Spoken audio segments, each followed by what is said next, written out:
है, ठीक है। M1 जो मशीन्स है, हमने तो टोटल चेयर्स X पकड़ा है और टेबल्स को Y पकड़ा है, ठीक है। तो M1 जो मशीन है वो चेयर और टेबल्स का जो उसका जो टाइम, मतलब M1 मशीन का जो काम करने का टाइमिंग है वो 16 आवर तक ही है। अभी हम लोगों को चेयर और टेबल दोनों अगर बनाना होगा M1 मशीन में, तो मैक्स टू मैक्स 16 घंटे हम M1 मशीन के द्वारा बनाएंगे या फिर उससे कम बनाना पड़ेगा, ठीक है। तो उस बात से हम लोग ये लीनियर कंस्ट्रेंट्स बना लिए।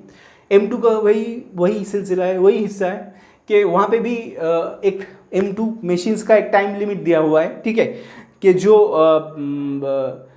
मैक्स टू मैक्स वो 10 आवर्स M2 मशीन में काम कर सकता है, ठीक है। मतलब चेयर और टेबल्स मिला के जो भी वो मैन्युफैक्चर करे वो max to max 10 hours M2 machines वो परमिट करेगा। M2 मशीन उससे ज़्यादा उस पर काम नहीं हो पाएगा।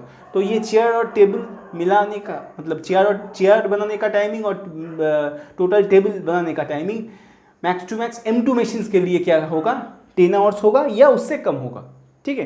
तो और ये तो x y greater equals to 0 है, क्योंकि ये नॉन नेगेटिव रेस्ट्रिक्शंस है, ये कभी भी नेगेटिव में नहीं जाएगा। ये मैं बार बार बोल रहा हूँ आप लोगों को, ये कभी भी नेगेटिव में नहीं जाएगा, ये हमेशा 0 हो सकता है कभी कभी, या फिर ग्रेटर इक्वल्स टू 0 हो सकता है, ठीक है। मतलब पॉजिटिव में रन कर सकता है। 0 कब होगा, अब पूछोगे किसी जगह पे, ये तो मैन्युफैक्चरिंग प्रॉब्लम है, ठीक है। तो क्या होता है कि कुछ हिस्सा, मतलब चेयर और टेबल में मान लीजिए चेयर नहीं बिक रहा है, ठीक है, खाली टेबल ही बिक रहा है, तो जो मैन्युफैक्चरिंग कंपनी का मालिक है वो क्या सोचेगा कि चेयर को फालतू में क्यों बनाना, जो बिक रहा है उसको जाने दो, जो नहीं बिक रहा है उसको बंद कर दो। तो उसके लिए 0 का एक ऑप्शन हम लोगों ने रखा है, जो कि लाजमी भी है रखना। तो इसको बोलते हैं non negative restriction, which I have already explained, ठीक है। Okay, so actually I am from Bengal. So कभी कभी क्या होता है कि बंगाली में कुछ पार्ट आ ही जाता है। My mother tongue is Bengali. So ताकि ये वीडियो और मेरा जो पढ़ाने का जो कंसेप्ट है बाकी लोगों के साथ, मतलब बाकी बहुत सारे नॉन बंगाली बच्चे जो मेरे लेक्चर्स नहीं समझ पाते, अगर बंगाली में मैं बोलूँगा, हिंदी में तो समझ लेते हैं बंगाली लोग, लेकिन नॉन बंगाली लोग ज़्यादा हद तक समझ नहीं पाते, उतना कैच नहीं कर पाते। तो मीन्स यूनिवर्सल, मतलब सभी के लिए मैं ये नॉन बंगाली या फिर मान लीजिए ये मतलब नॉन बंगाली जो लेक्चर्स है, मतलब मेरा मतलब हिंदी में बनाने का पर्पस यही है, ठीक है। तो काफ़ी मतलब जो बच्चे देख रहे हैं वो चाहे बंगाली हो या नॉन बंगाली हो, ये समझ पाए, ठीक है। तो ये बात है। तो चलिए काम पे आते हैं। तो ये है नॉन नेगेटिव रेस्ट्रिक्शन, ठीक है। अभी देखिए ये तो हो गया फॉर्मूलेशन, ठीक है, ये तो हो गया फॉर्मूलेशन, ठीक है। तो फॉर्मूलेशन, एलपीबी का फॉर्मूलेशन ये है। अभी यहाँ पे बोल दिया था कि फॉर्मूलेट करके छोड़ दो, लेकिन देखो अभी अगर हम लोग थोड़ा और आगे जाते हैं, ठीक है, मान लीजिए हम लोगों को बोलेगा कि सॉल्व कीजिएगा, अगर क्वेश्चन में बोलेगा, अगर बोल दिया होगा तो सॉल्व किया होगा। माफ़ कीजिएगा, कभी कभी मेरा हिंदी बहुत ख़राब है, मैं जानता हूँ, तो मैं कोशिश कर रहा हूँ अपने हिंदी को डेवलप करने के लिए। तो अच्छा, तो अगर ग्राफ में अगर सॉल्व किया होगा तो ग्राफिकली अगर हम लोग यूज़ करेंगे, ग्राफिकली अगर हम लोग सॉल्व करेंगे तो कैसे करेंगे ये हम लोग देखेंगे, ठीक है। तो लीनियर कॉन्स्टेंट्स वाला जो पार्ट है ये शायद आप लोगों को समझ में आ गया होगा। हाँ, तो यहाँ पे देखिए हमने क्या किया है, देखिए 4x plus y lesser equals to 16, यहाँ पे जो फर्स्ट जो लीनियर कॉन्स्टेंट्स है इसको एज ए इक्वलिटी हम लोग क्या किया है, लिखे हैं, ठीक है। और आप लोगों ने क्लास 11 में स्ट्रेट लाइन पढ़ा होगा, ठीक है। एक बहुत सारा कंसेप्ट था स्ट्रेट लाइन में। स्ट्रेट लाइन एक बहुत वास्ट सिलेबस है, तो उसमें इंटरसेप्ट फॉर्म था, ठीक है। अगर 16 से अगर मैंने इसको दोनों पार्ट को डिवीजन करूँगा तो हम लोगों का क्या आएगा, x/4 plus y/16 equals to 1, जो कि अगर मैं ऐसा स्ट्रेट लाइन को ड्रॉ करूँ, ठीक है, स्ट्रेट लाइन को अगर ऐसे ड्रॉ करूँ तो यहाँ पे एक पॉइंट बनेगा, यहाँ पे एक पॉइंट बनेगा, ठीक है। जो बच्चे स्ट्रेट लाइन पढ़े हैं वो अच्छे से समझ पा रहे हैं थोड़ा, और इतना भी मुश्किल कंसेप्ट थोड़ी है, सभी समझ पाएंगे। देखिए बिना समझ के, बिना समझा के मैं छोड़ूंगा नहीं। तो यहाँ पे अगर x by a plus y by b equals to 1 ये पैटर्न है, तो ये क्या है a कॉमा 0 और ये पॉइंट है 0 कॉमा बी, ठीक है। तो इसी पैटर्न में से ये पॉइंट निकलेगा, तो हमको भी ऐसे ही निकालना पड़ेगा, ठीक है। तो यहाँ पे किस पॉइंट को डेवलप कर रहा है, 4,0 और 0,16, ठीक है। कभी कभी क्या होता है माइक में भी मैं बोलता चला जाता हूँ, लेकिन माइक अच्छे से फिटने के कारण वॉइस में भी दिक्कत होता है, ठीक है। तो चलिए 10 से अगर डिवीजन करेंगे तो क्या होगा, x/5 plus y/5 equals to 1। मैंने सेम प्रोसेस किया है, तो क्या बना यहाँ पे 5,0 और 0,5। अभी इसी दो पॉइंट के दौरान हम लोग ग्राफिकली इसको सॉल्व करेंगे, इसका कॉर्नर पॉइंट देखेंगे, ये इसका रीजन, फिजिबल रीजन देखेंगे, फिजिबल सॉल्यूशन देखेंगे, सब देखेंगे, ठीक है। तो कैसे कैसे हम लोग करते हैं, चलिए आगे बढ़ते हैं।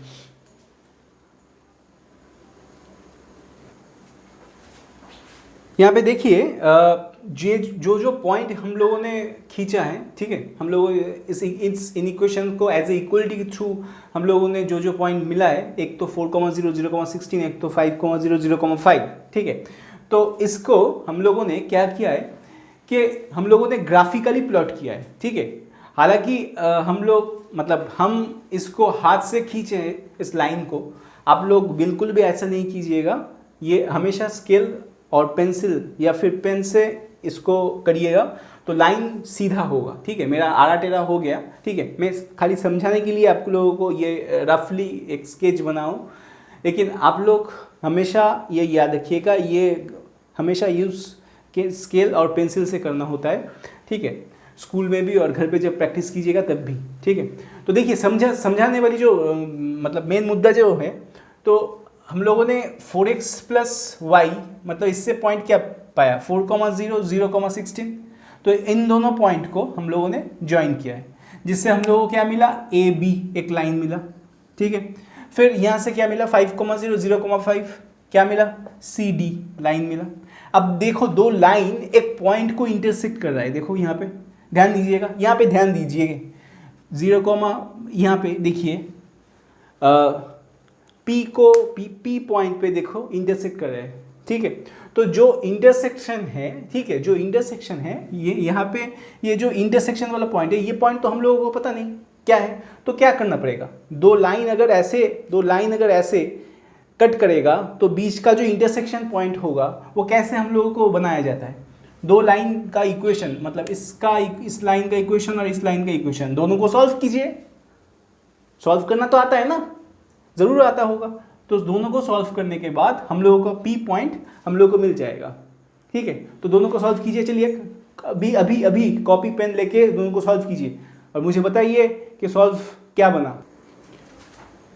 तो मैंने सॉल्व किया, देखो मेरे भाई, मेरे बहन, मेरे स्टूडेंट्स, चलो करो, करके बोलो क्या है आंसर, ठीक है। शायद आप लोगों ने कुछ बच्चे हैं जो करे, मतलब कंप्लीट इसका सॉल्यूशन निकाले, और कुछ हैं कि नहीं करना है सेट तो कर लेंगे। ऐसा मत करो, ऐसा अगर करोगे तो ज़िंदगी भर दूसरे के ऊपर डिपेंडेंट होगे कि सर लोग कराएंगे, हम बैठे रहेंगे। कभी भी कोई भी सर और मैम के ऊपर डिपेंडेंट नहीं हो, खुद से कोशिश कीजिए, ठीक है। ये इसका बात मैं नहीं कर रहा हूँ, ये मेरे आशा मतलब मुझे जितना कॉन्फिडेंस है ये सभी कर पाए, ठीक है। कोई भी सम्स हो, ठीक है, चाहे वो इंटीग्रेशन हो, चाहे वो कैलकुलस हो, सीखने के बाद कोशिश कीजिएगा, ठीक है। ये मैंने मजाक में ऐसा करा, लेकिन जो सीरियस बात है, खुद से कोशिश कीजिएगा, सीखने के बाद, कंसेप्शन के बाद। फिर अगर डाउट होगा तो सर तो है ही, कोई ना कोई सर तो है ही, वो दिखा देंगे, सर और मैम, ठीक है। तो कोई भी ये पॉइंट है, ठीक है। तो मैंने क्या किया, दोनों को सॉल्व किया। सॉल्व करने के बाद इंटरसेक्शन पॉइंट पी हम लोगों को मिला 11/3, 4/3। अब देखो जो अभी हम लोगों को एक चीज़ मैं बोलने वाला हूँ, बहुत ध्यान से समझिएगा। ये जो वो ओ पॉइंट है, ये ओ पॉइंट, ये जो लाइन है, इसके दो रीजन है, ठीक है। एक्चुअली रीजन दो है, एक है ये वाला और एक है ये वाला। अभी इस वाले रीजन का कोई भी पॉइंट अगर आप इस ग्राफ में, इस लाइन इन इक्वेशन में अगर बिठाओगे और सेटिस्फाई कीजिएगा तो वो इस यहाँ पे खींचेगा, उस रीजन का यहाँ पे एक क्या बोलते हैं इसको, खींचेगा, ठीक है, इसका इसका इसका रीजन बनेगा। लेकिन हम लोग क्या करेंगे, एक सेफ पॉइंट लेंगे, हमेशा एक सेफ पॉइंट लेंगे। सेफ पॉइंट हमेशा ये याद रखिएगा, ओरिजिन जो है जिसका पॉइंट है 0,0, ये बहुत ही सेफ वाला पॉइंट है। तो ये एक्चुअली इस रीजन का इस साइड में है, लेफ्ट साइड में है। तो अगर इन इक्वेशन को, दो जो इन इक्वेशन हम लोगों ने देखा है, अगर सेटिस्फाइड कर गया तो क्या होगा कि ये हर एक लाइन का जो रीजन होगा वो इस डायरेक्शन में होगा, मतलब ओरिजिन के डायरेक्शन में होगा। अगर सही नहीं होगा तो उसका विपरीत डायरेक्शन, मतलब यहाँ पे होगा। तो अगर यहाँ पे हो गया, ठीक है, जो कि मुझे लग रहा है होगा, देखिए चलिए करते हैं। तो 4x + y ≤ 16, ठीक है। अगर मैं यहाँ पे x और y की जगह पे 0 0 पॉइंट बिठा दूँ तो 0 + 0 मतलब 0 0 ≤ 16 हो जाएगा, ठीक है, जो कि सही है, ठीक है। तो इस लाइन के बेसिस में है ये इन इक्वेशन। तो यहाँ पे रीजियन होगा इस साइड में, ठीक है, इस साइड में रीजियन होगा। ज़्यादा तामझाम करने की ज़रूरत नहीं है, आप खाली डायरेक्शन मेंशन कर दो, हो जाएगा। नेक्स्ट क्वेश्चन क्या था, आई गेस 2x + 2y ≤ 10, ठीक है। हर एक बच्चे को सही से दिख रहा है कि नहीं? हाँ, अगर नहीं दिख रहा होगा तो मुझे कमेंट में बोलिएगा या फिर पर्सनली व्हाट्सएप कीजिएगा।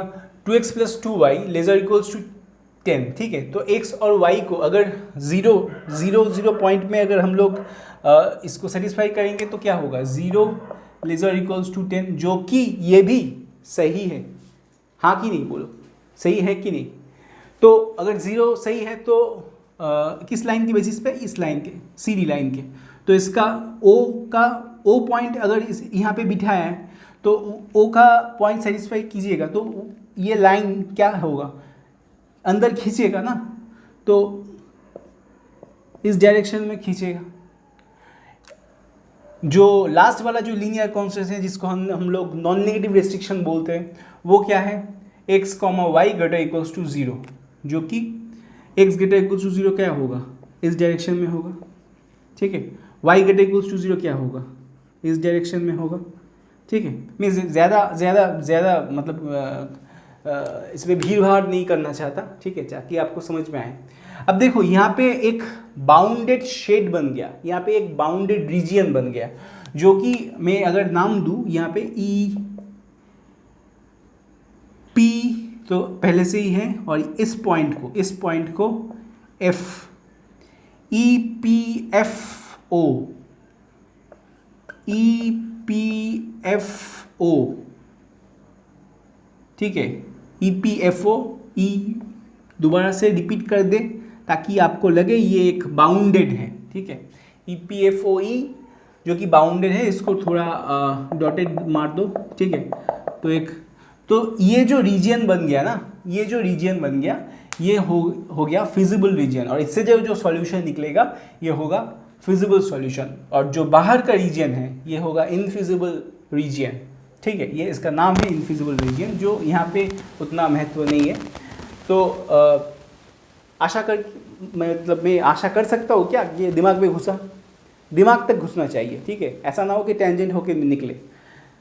तो हम लोगों का देखो यहाँ पे ई पॉइंट मिल गया, पी पॉइंट मिल गया, एफ तो पहले से ही मिला था, ओ तो पहले से ही मिला था। मेन मुद्दा था मुझे पी पॉइंट निकालना, जो कि हम लोग ने सॉल्यूशन करके निकाल दिया। तो यहाँ पे एक लाइन खींचते, यहाँ पे होगा कॉर्नर पॉइंट, यहाँ पे होगा ऑब्जेक्टिव फंक्शन, जिससे हम लोग सॉल्यूशन निकाल। देखो एक ही क्वेश्चन में हम लोग पूरा ग्राफिकल मेथड समझा देंगे, ठीक है, पूरा ग्राफिकल मेथड, जो कि बाउंडेड रीजन अगर होगा। अनबाउंडेड केस में दूसरा कंसेप्ट लगेगा, वो भी मैं सिखा दूंगा। तो बाउंडेड रीजन में जो होगा वो कैसे होता है ये मैंने स्टेप बाय स्टेप समझा अभी तक दिया, अभी तक शायद आप लोगों को समझा होगा, कुछ हद तक बाकी है, मैं बोल रहा हूँ, तो ध्यान दीजिएगा। देखो मैंने यहाँ पे एक टेबल बनाया है जहाँ पे सीपी है। सीपी एक्चुअली देखो यहाँ पे बहुत सारे लोगों का कंफ्यूजन है। कॉर्नर पॉइंट लेकर सीपी का कॉर्नर पॉइंट का शॉर्ट फॉर्म होता है सीपी। तो कॉर्नर पॉइंट लेके बहुत सारे स्टूडेंट्स का कंफ्यूजन रहता है। कॉर्नर पॉइंट उसी को बोला जाता है जिस पॉइंट को मतलब जो पॉइंट इस बाउंडेड रीजियन बनाने में इन्वॉल्व होगा, ठीक है। नहीं तो उसको कॉर्नर पॉइंट नहीं घोषित किया जा सकता है, ठीक है। तो यहाँ पे बाउंडेड रीजियन को बनाने में कौन सा पॉइंट लगा, ये वाला पॉइंट लगा, ये वाला पॉइंट लगा, ये वाला पॉइंट लगा और ये वाला पॉइंट लगा, ठीक है। तो this are the corner points. तो हम लोगों ने क्या किया, हम लोगों ने एक टेबल बनाया जहाँ पे एक साइड में कॉर्नर पॉइंट्स है, एक साइड में ऑब्जेक्टिव फंक्शंस मैंने रखा है। अभी हम लोग का काम क्या होता है, इस ग्राफिकली प्लॉट करने के बाद इसका नेक्स्ट स्टेप आता है यहाँ पे, जहाँ पे हम लोगों को कॉर्नर पॉइंट्स को का जो कोऑर्डिनेट है वो लिखना पड़ता है और उसके रेस्पेक्ट में जो x और y का जो वैल्यू है वो ऑब्जेक्टिव फंक्शन में जो x और y है वहाँ पे बिठाना पड़ता है और उसका वैल्यू यहाँ पे आपको उसका साइड बाय साइड लिखना पड़ता है, जो कि मैंने यहाँ पे दिखाया है। अभी फिलहाल ये क्वेश्चन क्या है कि ये क्वेश्चन में क्या लिखा, लास्ट में क्या बोला था कि फॉर्मुलेट करो, खाली सॉल्यूशन मत करो। इसलिए इसका आंसर थोड़ा क्या बोलूँ अजीब टाइप का आ रहा है, लेकिन हमेशा ये नहीं होगा। मैंने पूरा प्रोसेस समझाने के लिए इस क्वेश्चन का टोटल ग्राफिकली रिप्रेजेंटेशन किया था। तो देखिए यहाँ पे कंसेप्ट क्या है कि हम लोगों ने यहाँ पे मैक्सिमाइजिंग द प्रॉफिट बोला है, ठीक है। Maximising the profit, manufacturing problem हो, मैंने वीडियो में बोला है, फिर से मैं याद दिलाना चाहता हूँ। मैन्युफैक्चरिंग प्रॉब्लम हो या फिर हाँ मतलब कोई प्रोडक्शन बेस्ड प्रॉब्लम हो, तो वहाँ पे तो काम ही है प्रॉफिट को मैक्सिमाइज करना, तो ऑब्जेक्टिव फंक्शन में मैक्स होगा। अगर ट्रांसपोर्टेशन कॉस्ट हो, डाइट प्रॉब्लम हो, वहाँ पे क्या होता है कॉस्ट को मैनेज करना, ठीक है। तो वहाँ पे क्या होगा, जितना मिनिमम कॉस्ट होगा उतना प्रॉफिट ज़्यादा होगा। तो हम लोग का ऑब्जेक्टिव क्या है उस हिसाब से मीन और मैक्स याद रहेगा। जो बच्चे को इतना घोर मतलब इतना कुछ मतलब याद रखने की ज़रूरत नहीं है, वो बच्चे खाली इतना याद रखो कि मैन्युफैक्चरिंग रिलेटेड प्रॉब्लम्स को मैक्स होता है मैक्सिमाइज, और डाइट प्रॉब्लम, ट्रांसपोर्टेशन प्रॉब्लम, इन दोनों पार्ट में मिनिमाइज होता है, ठीक है। तो याद खाली रखो, इसका पीछे का लॉजिक मैंने बता दिया। अच्छा, तो यहाँ पे हम लोगों को मैक्सिमम खोजना है, ठीक है, मैक्सिमम वैल्यू खोजना है। तो यहाँ पे आप देखो मैक्सिमम क्या है, मैक्सिमम हम लोगों को साफ दिख रहा है 56। तो हम लोगों का फिजिबल रीजन है ये, और फिजिबल सॉल्यूशन क्या होगा, फिजिबल सॉल्यूशन होगा 56, क्योंकि ये है टोटल प्रॉफिट, ठीक है। टोटल प्रॉफिट जो कि ऑब्जेक्टिव फंक्शंस का मेन मुद्दा था। और टोटल प्रॉफिट कितना हुआ, टोटल प्रॉफिट मैं यहाँ पे ही लिख रहा हूँ, प्रॉफिट 56, और सॉल्यूशन जो कि है ऑप्टिमल सॉल्यूशन या फिर फिजिबल सॉल्यूशन वो है x, इसके रिस्पेक्ट में जो x का वैल्यू है और y का वैल्यू है। देन x इजिकल्स टू 11/3 और y इजिकल्स टू 4/3। हालांकि मैंने बोला है कि x और y ऐसा वैल्यू नहीं आएगा, ये परफेक्ट इंटीजर आना चाहिए। क्यों, क्योंकि देखो 11/3 एक फ्रैक्शनल वैल्यू है, राइट। इसको पॉइंट में अगर इसको डिवीजन करोगे तो पॉइंट में आंसर मिलेगा। तो पॉइंट में थोड़ी चेयर्स मैन्युफैक्चर होता है या फिर टेबल मैन्युफैक्चर होता है, ठीक है। ये क्या आएगा 11/3 3 पॉइंट समथिंग कुछ आएगा, ठीक है। तो 3 पॉइंट समथिंग तो मैन्युफैक्चर नहीं हुआ, ठीक है। 3 होगा, 4 होगा, 10 होगा, 12 होगा, परफेक्ट इंटीजर में आएगा ना। तो मैंने इसलिए बोला कि यहाँ पे अजीब तरह का ये वैल्यू क्यों आया, क्योंकि इस क्वेश्चन में सॉल्यूशन नहीं पूछा है, इसी तरह का कुछ मतलब इस खाली फॉर्मुलेशन करने को बोला है। लेकिन मैंने पूरा चीज़ समझाने के लिए ये चीज़ मैंने बोल दिया। तो आगे जाके जब आप लोग क्वेश्चन पर मतलब एक्चुअली क्वेश्चन में आएगा सॉल्यूशन, तो वहाँ पे ये दो वैल्यू ठीक ठाक आ जाएगा, वो लेके दिक्कत नहीं है। प्रोसेस को समझो, ठीक है। तो ये प्रोसेस आई होप समझ में आएगा।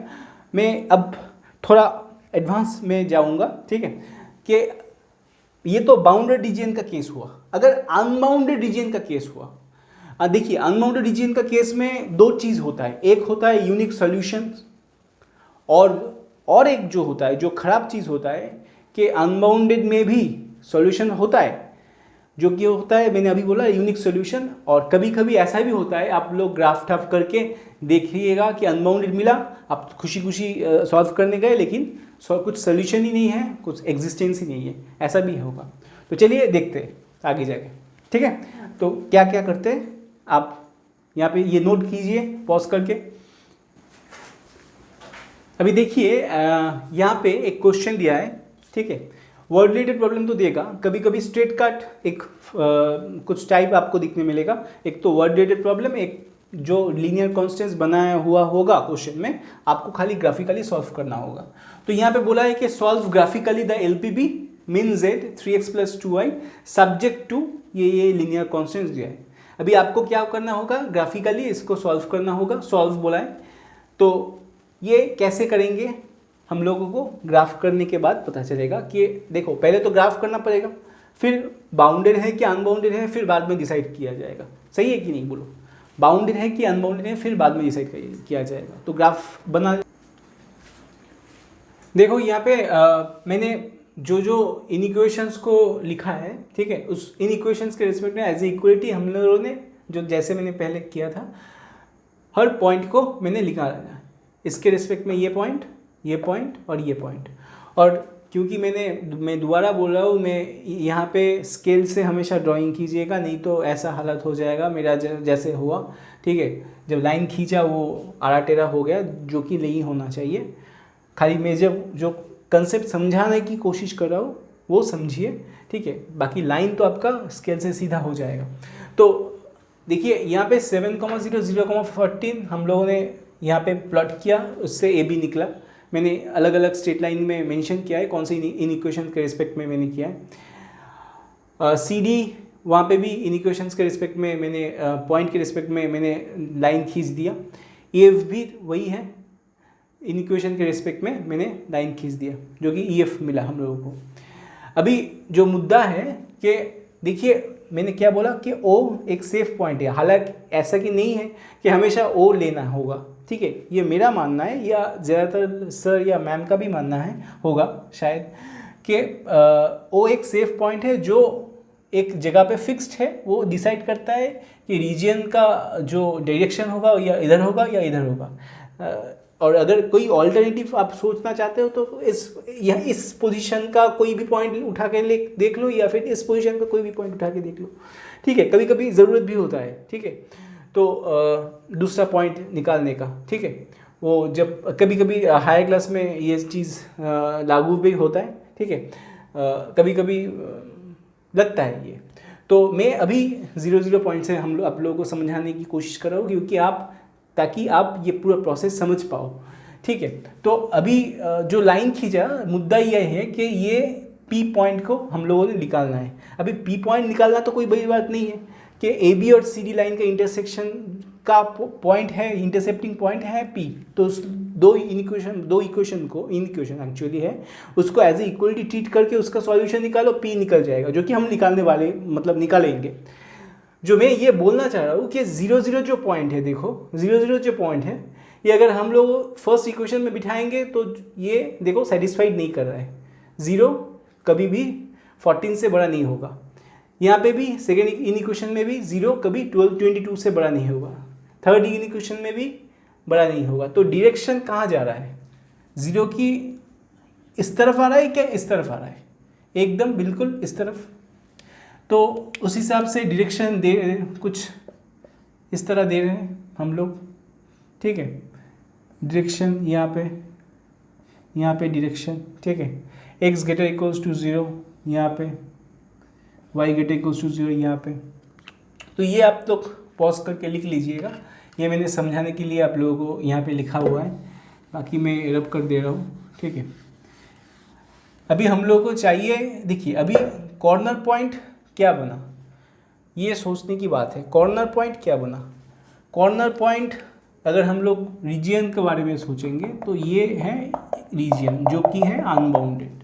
अभी कॉर्नर पॉइंट इस डायरेक्शन में घिरा, ठीक है। तो कॉर्नर पॉइंट कौन बना, ये पॉइंट कॉर्नर पॉइंट बना, ये पॉइंट कॉर्नर पॉइंट बना, और मेरे हिसाब से ये पॉइंट कॉर्नर पॉइंट बना, ठीक है। तो इन दो पॉइंट का अगर मैंने नाम देता हूँ इसको ई, पी और इसको एफ, तो इन तीनों पॉइंट कॉर्नर पॉइंट है, क्योंकि अनबाउंडेड रीजन में सबसे नज़दीकी जो पॉइंट होगा वही तो कॉर्नर पॉइंट होगा, जो कि ई पी एफ है। तो पी को हम लोग फटाफट सॉल्यूशन करके निकालो, जल्दी से निकालो सॉल्यूशन करके। यहाँ पे मैंने एक रफ सॉल्यूशन किया है, ठीक है, एक रफ सॉल्यूशन बनाया है जिससे हम लोगों का पी वाला पॉइंट निकल गया 5,4। ये आप अपने नोटबुक में कीजिएगा अपने हिसाब से। तो 5,4, तो ई पॉइंट हम लोगों का क्या है, साइड में लिख रहा हूँ मैं क्लैरिटी के लिए, 0,14, 0,14, ठीक है। पी पॉइंट 5,4 है। एफ पॉइंट का क्या है, एफ पॉइंट हम लोगों को मिला था शायद ये एफ पॉइंट ई एफ नहीं, एफ पॉइंट, अच्छा एफ नाम मत दो क्योंकि ई एफ ऑलरेडी दिया हुआ है, एल नाम दो, ठीक है। तो एल पॉइंट 7 पॉइंट समथिंग हुआ, जो कि ये है 0,22/3, 0,22/3। तो these are the corner point, ठीक है। और ये रीजन है अनबाउंडेड रीजन। तो देखिए अनबाउंडेड रीजन का एक अलग कंसेप्ट है इसका सॉल्यूशन निकालने के लिए। इस अनबाउंडेड रीजन का एक अहम जो बात है, इसका सॉल्यूशन निकल भी सकता है, कभी भी नहीं निकल सकता है। कैसे करते हैं, कुछ हद तक बाउंडेड जो मैंने प्रोसेस समझाया है वो तो है ही, ठीक है, लेकिन उसके बाद एक अलग चीज़ करना पड़ता है, जो कि थ्योरम आप लोगों के एनसीईआरटी बुक फॉलो करो या एसएनडे फॉलो करो या कोई भी बुक अग्रवाल फॉलो करो, कोई भी बुक अगर फॉलो करो तो एक थ्योरम देता है, बहुत बढ़िया थ्योरम। लेकिन मैं उस थ्योरम को रट के आप लोगों को बोर नहीं करना चाहता। इसको प्रैक्टिकली कैसे इम्प्लीमेंट करते हैं, हम लोगों का मेन काम क्या है, प्रैक्टिकली इम्प्लीमेंट करना, मैथ्स को इम्प्लीमेंट करना, थ्योरी रटना नहीं है। तो मैं समझाऊंगा कैसे।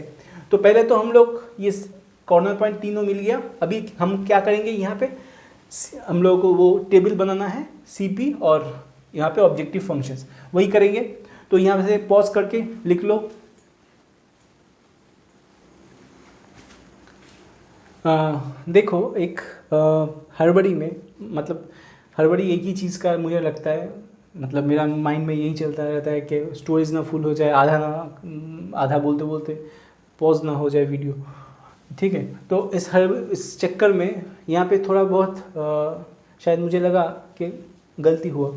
तो क्या गलती हुआ, देखो पॉइंट था, एक्चुअली पॉइंट क्या था, पॉइंट था 11,0, 0,22/3, मैंने उल्टा कर दिया, ठीक है। हालांकि मैंने यहाँ पे ठीक किया है, आप लोगों ने थोड़ा सीडी लाइन को ध्यान दो। इसमें यहाँ पे p का कोई चेंज नहीं होगा, p का वैल्यू वही सेम ही होगा, क्योंकि आप मतलब जो मैंने इन इक्वेशंस किया है उन इक्वेशंस के रिस्पेक्ट में p का वैल्यू बिठाया है मैंने, तो p का कोई चेंज नहीं होगा, ठीक है। ये हड़बड़ी में हो गया, तो I am sorry for that. तो यहाँ पे थोड़ा ख्याल रखो कि जो पॉइंट है वो x/11 और प्लस y/22/3 ये था ना, तो वहाँ पे 0,22/3 था और x का होगा 11,0, तो यहाँ पे पॉइंट होगा 11,0 और y पे देखो 22/3 मतलब 7 पॉइंट समथिंग, तो 7 और 8 के थोड़ा 7 के करीब मैंने रखा है यहाँ पे, और 11 होगा ये। तो these are the corner points, ठीक है। तो मैंने क्या नाम दिया था, एल नाम दिया था, तो यहाँ पे भी एल है, तो CP इस हिसाब से बनेगा, ठीक है। और 0 और 14 मैक्सिमाइज मिनिमाइज में बिठाओ, तो क्या होगा, मिनिमाइज में वैल्यू बिठाओ, बिठाने के बाद क्या होगा, देखो तो यहाँ पे क्या है कि 28, 23, 33, ठीक है। थोड़ा ये पॉइंट एक बार देख लीजिएगा, मिला लीजिएगा। 0 जो पॉइंट है ये x और y के बीच में मैं वैल्यू बिठा रहा हूँ, इससे मिनिमाइज वैल्यू निकलेगा, ठीक है। तो ये तो हुआ, देखो जो रीजन निकला इसको मैं रब कर दे रहा हूँ, तो थोड़ा दिखने में आसानी होगा, नहीं तो बहुत क्लमजी लग रहा है, बहुत बड़ा बड़ा लग रहा है। देखिए यहाँ पे जो रीजन है वो तो है अनबाउंडेड रीजन। अभी जो थ्योरम बताया है वहाँ पे बोला है कि जो अनबाउंडेड रीजन है, स्पेशली अनबाउंडेड रीजन है, इसमें से जो मेन बात वो वहाँ पे बोला है, ठीक है, मैं मुद्दे की बात बता रहा हूँ, ठीक है, कि जो आपको अभी ये ऑब्जेक्टिव फंक्शन मिनिमाइज है ना, तो मिनिमाइज के लिए जो अभी आपको फिलहाल मिनिमाइज दिख रहा है वो मिनिमाइज हम लोग लेट कर रहे हैं, वो मिनिमाइज है, तो इसको हम लोग स्मॉल m पकड़ रहे हैं। लेकिन अभी हम लोग कोई कंक्लूजन में नहीं जाएंगे इस, क्योंकि बाउंडेड होता तो हम लोग लिख देते, लेकिन ये अनबाउंडेड केस है, तो ये अभी मैंने कोई कंक्लूजन में नहीं जाऊंगा। तो कोई भी अगर मिनिमाइज होगा तो हमेशा ये याद रखिएगा वो लेज़र इक्वल्स टू होगा, अगर मैक्सिमाइज होगा तो ग्रेटर इक्वल्स टू होगा। ये एक ट्रिक है, ठीक है, ये आपको सुविधा होगा। मैक्सिमाइज होगा तो ग्रेटर इक्वल्स टू, मिनिमाइज होगा तो लेज़र इक्वल्स टू। क्यों मैंने बताया, क्योंकि ये जो m मैंने पकड़ा है अनबाउंडेड के लिए, ऑब्जेक्टिव फंक्शंस के थ्रू मुझे और एक इनइक्वेशंस बिल्ड करना पड़ेगा और इसी ग्राफ में हमें प्लॉट करना पड़ेगा, सेम ग्राफ में। तो ऑब्जेक्टिव फंक्शन क्या है, 3x + 2y laser equals to m, जो मैंने पकड़ा है वो है 23। अभी इसी को अभी हम लोग यहाँ पे